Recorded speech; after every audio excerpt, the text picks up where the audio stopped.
एक छोटे से गांव में कुमार सोहन रहता था। वो मिट्टी के बर्तन व खिलौने बनाया करता था और उसे शहर जाकर बेचा करता था। कभी कभी उसके 2-4 खिलौने बिकते तो कभी वो भी नहीं, जैसे तैसे उसका गुजारा चल रहा था। एक दिन उसकी बीबी शीला बोली, सुनो जी, क्यों न शहर जाकर कोई नौकरी ही कर लो। नौकरी करोगे तो महीने के अंत में कुछ धन तो आएगा। बीवी की बात सुन अब सोहन को भी ऐसा ही लगने लगा था, पर उसको मिट्टी के खिलौने बनाने का बहुत शौक था, लेकिन हालात से मजबूर था।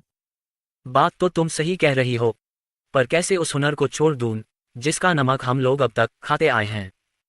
मैं जानती हूँ आप बहुत मेहनत और लगन से खिलौने बनाते हो, पर बाजार में बिक्री ना होने से अब हमारा गुजारा नहीं होता। अब तो यह हालत हो गई है कि रसोई में अन्न का एक दाना भी नहीं बचा।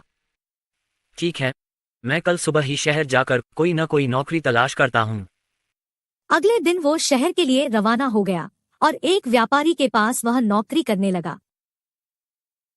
सोहन वहां नौकरी करता तो जरूर था, पर उसका मन अभी भी अपने चाक और मिट्टी के खिलौनों में ही रहता था। समय बीतता गया।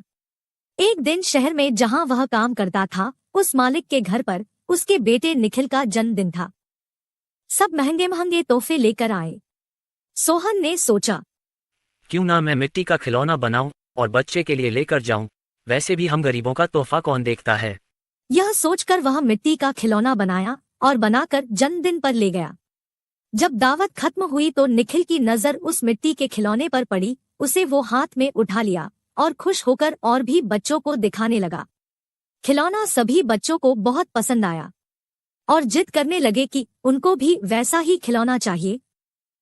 यह सब देख सभी मेहमान एक दूसरे की तरफ देखने लगे और एक ही बात पूछने लगे, अरे वाह, इतना शानदार तोहफा कौन लाया है? इतना महंगा तोहफा ये किसने लाया होगा? ये खिलौना तो शायद आपका नौकर सोहन लाया है। इतना सुनते ही सब हैरान हो गए। सभी एक दूसरे का चेहरा देखने लगे। तभी मालिक बोला, सोहन तो बहुत गरीब है, इतना महंगा खिलौना कहाँ से ला सकता है? हाँ, मैंने देखा है, ये खिलौना सोहन ही लाया है। ठीक है, सोहन को बुलाओ, उससे पूछो कि ये खिलौना वह कहाँ से खरीदा है। वहाँ सोहन आता है और सब उसी के तरफ देखते हैं। वह माहौल देखकर हैरान हो जाता है।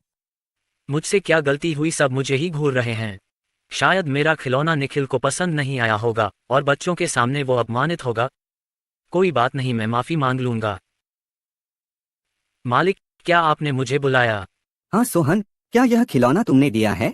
हाँ मालिक। तुम यह खिलौना कहाँ से लेकर आए हो और इतना महंगा तोहफा तुम लाए कैसे? इतना सुन सोहन मन ही मन खुश होता है और मुस्कुराते हुए बोलता है, माफ कीजिएगा मालिक, ये कोई महंगा तोहफा नहीं है, यह मैंने खुद बनाया है। गांव में यही खिलौना बनाकर मैं अपने परिवार का गुजारा करता था, लेकिन इससे अब घर नहीं चलता, इसलिए आपके यहाँ नौकरी करने आया हूँ। अरे वाह, तुम क्या अभी है खिलौना बना सकते हो? और सभी बच्चे को तुम्हारा खिलौना बहुत पसंद आया है, इन्हें भी ऐसा ही खिलौना चाहिए। सोहन खुश होकर बोला, हाँ मालिक, बिल्कुल बना सकता हूँ। जब कल मैं आऊँगा तो खिलौना बनाकर लेते आऊँगा। अगले दिन सोहन ने शानदार रंग बिरंगे खिलौने बना कर दिए। यह देख मालिक ने सोचा, क्यों ना मैं खिलौने का भी व्यापार करूं। वह अपने बीवी से बोला, सुनीता, सोहन खिलौना बहुत अच्छा बनाता है, उसे खिलौना बनवाकर शहर में उसका भी व्यापार कर लें। उसे सोहन को उसके मनपसंद का काम भी मिल जाएगा और उससे अच्छी तनख्वाह भी मिल जाएगी, साथ ही साथ एक मोटी रकम हम भी कमा लेंगे। ये तो अच्छा विचार है जी। यह सोच मालिक ने सोहन को खिलौना बनाने के काम पर लगा दिया और बदले में हर महीने अच्छी खासी तनख्वाह देने लगा और रहने को घर भी दिया। यह सब पाकर सोहन और उसका परिवार बहुत खुश हो गया और सोहन को उसके मनपसंद का काम भी मिल गया। दोनों हंसी खुशी रहने लगे।